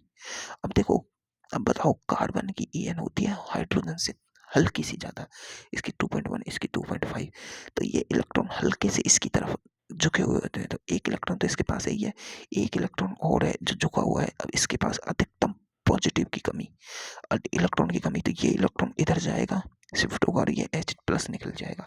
ये है इसका थर्ड पद। थर्ड पद में क्या होगा, ये जो H है वो भाई निकल जाएगा, ये H था, ये इसके लोन पेयर, ये इलेक्ट्रॉन इधर जाएगा, ये C पॉजिटिव, इससे ये इलेक्ट्रॉन इधर जाएगा और ये पद बनेगा C डबल बॉन्ड C, और ये और इसमें से H प्लस निकल जाएगा। अब H प्लस जैसे कि तैसे आ गया, जैसे आया वैसे निकल गया, तो ये एक कैटलिस्ट है। क्या है भाई? कैटलिस्ट। क्या है? उत्प्रेरक। मतलब H2SO4 क्या काम कर रहा है यहाँ पर? उत्प्रेरक का काम कर रहा है। H2SO4 किसका काम कर रहा है भाई? ये H2SO4 उत्प्रेरक का। अब देखो इसमें, देखो समझो मेरी बात समझो, ये H प्लस ने ऑक्सीजन के लोन पेयर पर अटैक किया, बंध बनाया और इसने बना दिया OH2 प्लस। ये OH2 अनस्टेबल है क्योंकि ऑक्सीजन में एक हाई इलेक्ट्रॉन नेगेटिव वाला तत्व कभी भी इलेक्ट्रॉन की कमी महसूस फील होने ही नहीं देगा, ये इसको लेके भागेगा, ये इसको लेके भागेगा। तो ये जो पद होता है ना, इसको लेके भागने वाला, यानी ये क्या बना, यहाँ से ढंग से देखो, ये जो बना है इसको समझो, ये बना क्या है? सी और सी, अगर इनको एच से भर दें तो ये पॉजिटिव चार्ज, तो ये बना है एक CH3CH2 पॉजिटिव। ये कार्बोकैटायन है, कार्बोकैटायन बन गया, एक कार्बोकैटायन। क्या बन गया? कार्बोकैटायन। और ये क्या है? मध्यवर्ती। क्या है? मध्यवर्ती। तो ये जो पद है, ये है इसका RDS, और RDS पद ही रेट ऑफ रिएक्शन देता है। क्या देता है? रेट ऑफ रिएक्शन, यानी अभिक्रिया का वेग देगा। रेट यानी क्या होती है? वेग, है ना। अब देखो ये, अब इस कार्बोकैटायन क्या होता है? C positive. अब ये जितना स्टेबल होगा, जितना स्टेबल होगा उतना उतनी ये रिएक्शन फास्ट होगी, ठीक है। तो इसमें क्या बन रहा है? ये कार्बोकैटायन बन रहा है, और यही पद इसका क्या है? Rate of reaction. तो ये पहला पद इसका, ये दूसरा पद इसका, ये थर्ड पद इसका। तो ये मैकेनिज्म कितने पदों में हो रही है? यह एक त्रिपदीय अभिक्रिया है, त्रिपदीय।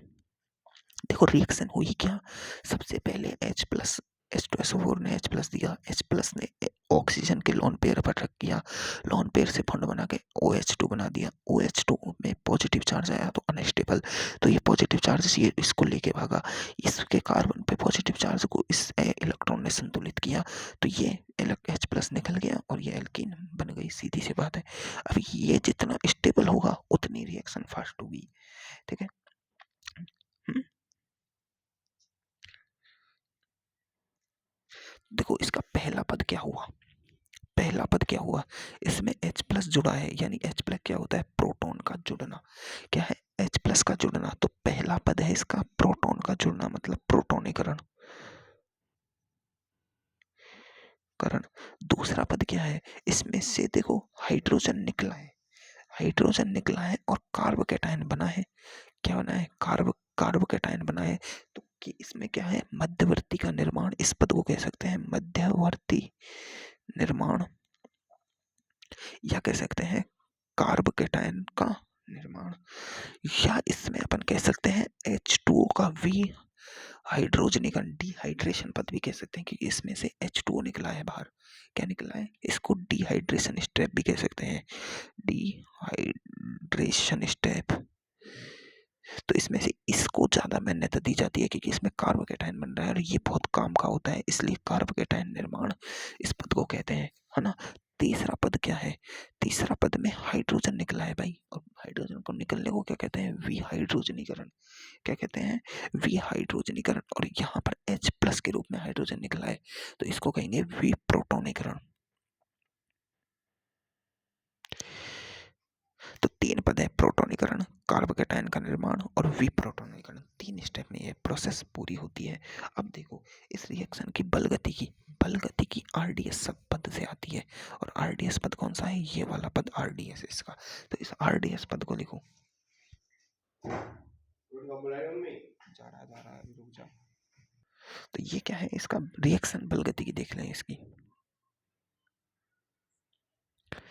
तो रिएक्शन बल गति की इसकी सेकंड पद पर निर्माण कर रही है, कार्बोकैटायन निर्माण पर। तो कार्बोकैटायन निर्माण क्या हो रहा है? देखो HNOH2 पॉजिटिव, और इससे ये बन रहा है CH3C, और ये पॉजिटिव। ये कार्बोकेटायन निर्माण पद है ना, ये कार्बन आयन बन रहा है इससे, यही इसका क्या है, RDS है ना। ये क्या है, RDS, तो ये क्या है इसका, ये है मेन काम का चीज, इससे ही तो ये बन रहा है कार्बोकेटायन निर्माण। तो इसका वेग किस पर निर्भर कर रहा है, इस पर, अभिकर्मक पर। ये किसका है, अभिकर्मक है, ये इसका प्रोडक्ट है, प्रोडक्ट है। तो RDS किस पर निर्भर करेगा, अभिकर्मक पर, इस पर निर्भर कर रहा है। तो वेग इसका किस पर निर्भर कर रहा है, वेग है इसका निर्भर कर रहा है, जब समान वेग, या इसको कहते हैं रेट ऑफ रिएक्शन, किस पर निर्भर कर रही है, इस पर निर्भर कर रही है, किस पर निर्भर कर रही है, इस पर। और इसकी, इसके कितने अणु है भाई, इसके एक अणु है, तो एक, तो ये वन ऑर्डर की रिएक्शन है। कैसी रिएक्शन है भाई, प्रथम कोटि की अभिक्रिया है ये भाई। क्या है ये, प्रथम कोटि की अभिक्रिया, प्रथम कोटि की अभिक्रिया है, प्रथम कोटि की, क्योंकि इसका एक अणु काम में आ रहा है, एक अणु, और यहाँ सिर्फ अभिकर्मक कितने हैं, एक, अभिकर्मक एक है, तो एक अणु काम में आ रहा है, तो प्रथम कोटि की अभिक्रिया है। और प्रथम कोटि की अभिक्रिया कहते हैं, तो इसमें से क्या हो रहा है, देखो इसमें से क्या निकल रहा है, H2O, तो ये क्या है, इसमें से क्या है, यह एक एक अणुक विलोपन अभिक्रिया है। कैसी है, एक अणुक विलोपन अभिक्रिया, अभिक्रिया, तो इसको कहते हैं E1 रिएक्शन। E2 रिएक्शन वो थी, E1 रिएक्शन ये थी, ठीक है। अब देखो इस रिएक्शन में अपन ने रिएजेंट क्या लिया था, कंसंट्रेट H2SO4, इसके अलावा भी और रिएजेंट लिए जा सकते हैं इस रिएक्शन में।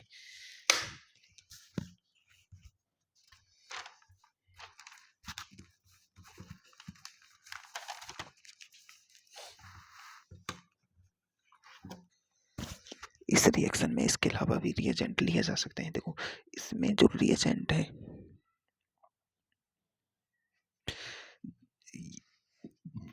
ये कौन सा रिएजेंट है, कौन सी अभिक्रिया पढ़ रहे हैं अपन, एल्कोहलों का निर्जलीकरण। तो निर्जलीकरण, निर्जलीकारक लिए हैं अपन ने, निर्जलीकारक, यानी इसे कहते हैं डिहाइड्रेटिंग रिएजेंट। देखो ये कंसंट्रेट होते हैं सारे, एक तो होता है कंसंट्रेट H2SO4, इसको ले सकते हैं, एक ले सकते हैं कंसंट्रेट H3PO4, ये सारे कंसंट्रेट एसिड होते हैं। एक होता है Al2O3 है ना, एक होता है अपना एनहाइड्रस ZnCl2, ये सारे काम में लिए जाते हैं, पर अपने यहाँ काम का ये है। और एक कभी कभी ये काम आता है एनहाइड्रस ZnCl2, क्या काम आता है, एनहाइड्रस ZnCl2, बाकी दो बीच के काम के नहीं है। अब अपन को समझ आएगा ये कैसी रिएक्शन है इसकी। अब एक इसका जो RDS है उसकी कोटि कितनी है, एक, इसलिए इसे E1 रिएक्शन भी कहते हैं। क्या कहते हैं, E1 रिएक्शन, ठीक है। अब इसमें जो मध्यवर्ती बना है, क्या बना है भाई, मध्यवर्ती, वो वह क्या है, कार्ब कैटायन है अपना। इस, देखो कार्ब कैटायन अपन जानते हैं कि 3rd डिग्री स्टेबल होता है, 2 डिग्री, फिर 1 डिग्री, और ऐसे ही बेंजाइलिक, फिर एलाइलिक, है ना, ये सब अपन जानते हैं कार्ब कैटायन की स्थायित्व पर निर्भर कर रहा है, ठीक है। इसमें जो कार्ब कैटायन बन रहा है ना, बन रहा है, इसमें एक खासियत होती है, कार्ब कैटायन की खासियत ही होती है ये, इसकी खासियत होती है कार्ब कैटायन की, और वो खासियत होती है इसका रीअरेंजमेंट।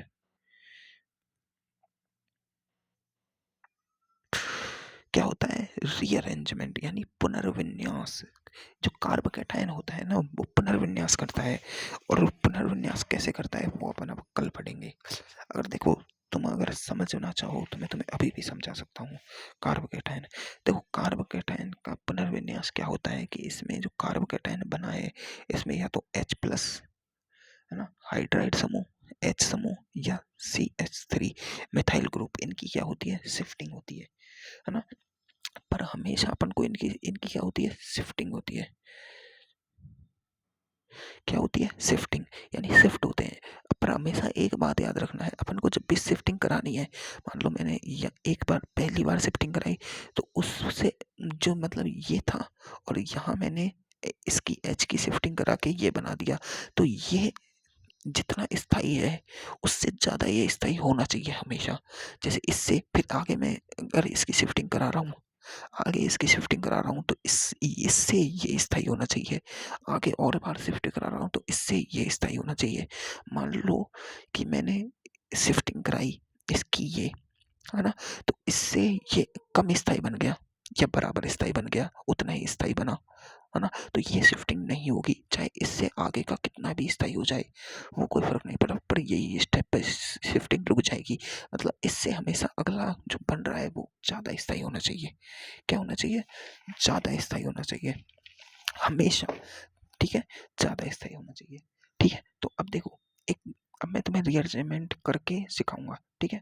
और ये जो रीअरेंजमेंट होगा निकटवर्ती परमाणु पर होगा, कि ऐसे नहीं कि एक को छोड़ के एक पे करा दिया, नहीं, ये बगल वाले कार्बन पर, इधर से इधर, इधर से इधर, इससे इधर हो सकता है, इससे इधर हो सकता है, इससे इधर हो सकता है, इससे इधर नहीं हो सकती। यानी एच इधर लग रहा है, इसको हटा के तुमने यहाँ लगा दिया एच, तो इधर शिफ्टिंग नहीं हुई, ये एच यहाँ जा सकता है ना? इस कार्बन पर जा सकता है, बस इतना ही है। इस कार्बन पर कहीं लगा दो, कोई फर्क नहीं पड़ता, ठीक है? तो इसकी क्या होती है शिफ्टिंग, देखो एक शिफ्टिंग करा के दिखाता हूँ मैं तुम्हें। ये होती है शिफ्टिंग CH3 CH2 CH2। अब मान लो इस रिएक्शन में ये कार्बोकेटायन बना, अब देखो ये कार्बोकेटायन बना, इस पर कितने अल्फा एच, कितने अल्फा एच भाई? 2 अल्फा एच, 2 अल्फा एच, कितने अल्फा एच? 2 alpha H. अब इसकी मैं 1 2 हाइड्राइड शिफ्टिंग कराऊंगा, इस 1 से 2 पर भेजूंगा, तो देखो CH3 CH, है ना? अब देखो 1 2, तो इस H को मैं इस पर भेजूंगा, इस पर, ठीक है, इस पर, ठीक है? तो CH3 पॉजिटिव, इधर देखो इस पॉजिटिव है 3 और 3 6 6 अल्फा H, तो शिफ्टिंग से स्टेबिलिटी बनी है, तो शिफ्टिंग होगी। अगला एग्जांपल देखो CH3 CH CH2 पॉजिटिव, और ये CH3। अब देखो कितने अल्फा H? 1 अल्फा H, तो 1 अल्फा H है यहाँ पर, 1 अल्फा H है। पर यहाँ से अगर मैं इसको इधर शिफ्ट करा दूँ, इधर शिफ्ट करा दूँ, तो क्या होगा? देखो CH3 C CH3 CH3, ये पॉजिटिव चार्ज, तो इस पर देखो 9 अल्फा H, बहुत तगड़ी शिफ्टिंग हुई है, बहुत तगड़ा स्टेबिलिटी हुई है, तो इस पर स्टेबिलिटी बढ़ी है। एक और एग्जांपल लो, CH3 CH CH2 CH2 positive, और ये CH3।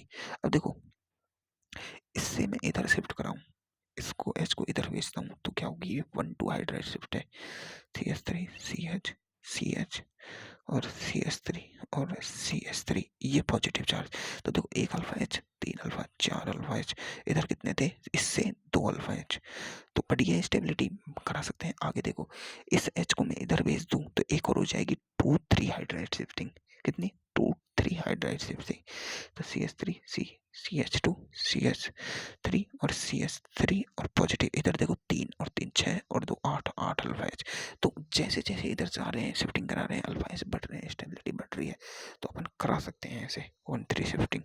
अब देखो कभी भी यहाँ से तुम डायरेक्ट यहाँ शिफ्ट मत करा देना कि ये लो इस H को भेज दो इधर, ये होगी शिफ्टिंग, ये शिफ्टिंग नहीं होती है कभी भी, ये शिफ्टिंग नहीं होती है कभी भी, ये शिफ्टिंग नहीं होती है। अब देखो अपने हाइड्राइड शिफ्टिंग देख ली, अब मिथाइल शिफ्टिंग देखते हैं।